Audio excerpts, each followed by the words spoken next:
اعوذ باللہ من الشیطان الرجیم بسم اللہ الرحمن الرحیم السلام علیکم پیارے بچوں، مجھے امید ہے کہ آپ بالکل خیریت سے ہوں گے۔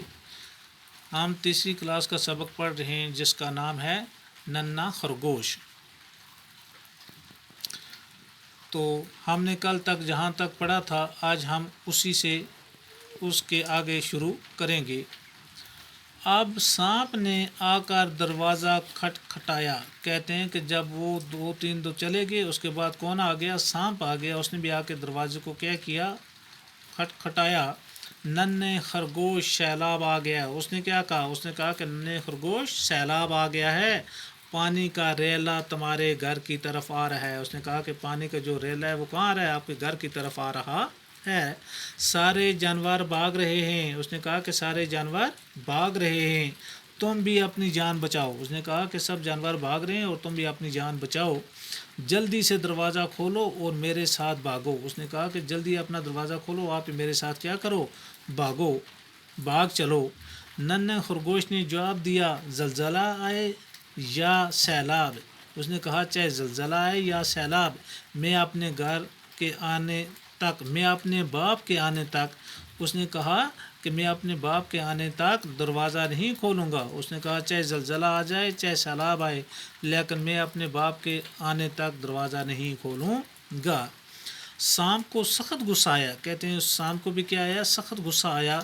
دروازے کے نیچے اس سے ایک بل نظر آیا۔ بل ہو گیا مطلب سوراخ جیسا ہوتا ہے اندر کی طرف، اس کو سوراخ نظر آیا۔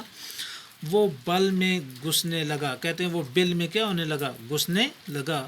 اوپر سے رسی کا پھندا آ گرا۔ کہتے ہیں وہ بھی بل میں اندر گھسنے لگا تو رسی کا پھندا آ گرا، پر سانپ پہلے ہی اندر جا چکا تھا۔ کہتے ہیں کہ وہ پھندا اس پہ پڑنے سے پہلے ہی سانپ کیا ہو گیا؟ اندر جا چکا تھا۔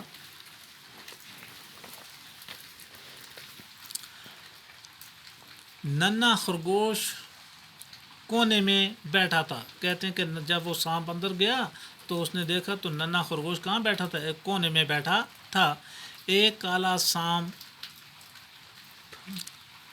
پھن اٹھا۔ کہتے ہیں ایک کالا سانپ اس کے سامنے سے پھن اٹھا کر سامنے کھڑا ہو گیا، مطلب وہ اس کے سامنے بالکل منہ کھول کے کھڑا ہو گیا۔ اسے دیکھ کر ننھا خرگوش ڈر گیا۔ جب اس نے اس کو دیکھا تو ننھا خرگوش کیا ہو گیا؟ اسے دیکھ کر ڈر گیا۔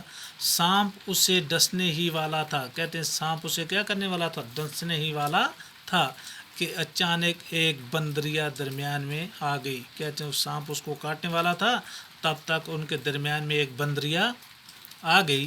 اس نے سانپ کو گردن سے پکڑا اور زمین پر ٹپک کر مار ڈالا۔ کہتے ہیں کہ اس نے کیا کیا؟ اس کی گردن کو پکڑا سانپ کو اور زمین پہ ٹپک مارا۔ اس طرح سے اپنے باپ کی نصیحت پر عمل کرنے والا ننھا خرگوش ہر مصیبت اور حملے سے محفوظ بچ نکلا۔ کہتے ہیں کہ اس نے باپ نے اس کو جو نصیحت کی تھی اس نے ہر طرح کی نصیحت پہ کیا کیا؟ عمل کیا اور وہ اپنی جان کو کیا کیا؟ بچا نکالا۔ والسلام۔ آج ہمارا جو یہ سبق تھا یہ ختم ہو گیا۔